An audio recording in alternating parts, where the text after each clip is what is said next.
आज का लतीफ़ा। एक दफ़ा पाकिस्तान में आर्मी चीफ पागल खाने का विज़िट करने गया तो पागल खाने की इंतज़ामिया ने सब पागलों को अच्छी तरह समझा दिया कि जैसे ही आर्मी चीफ आए तो सब जिंदाबाद जिंदाबाद के नारे लगाएं। चनाचे आर्मी चीफ के पागल खाने में दाखिल होते ही सब पागलों ने गला फाड़ फाड़ और ज़ोर ज़ोर से जिंदाबाद जिंदाबाद के नारे लगाने शुरू कर दिए। आर्मी चीफ पागलों की मोहब्बत और अकीदत से बहुत मुतासर हुआ और दिल ही दिल में खुश हो रहा था कि अचानक इसकी नज़र कोने में खड़े एक शख्स पर पड़ी जो बिल्कुल खामोश खड़ा था।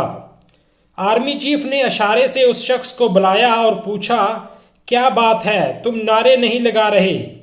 उस शख्स ने बड़े अदब से कहा, जनाब मैं यहाँ का मुहाफ़िज़ हूँ, पागल नहीं।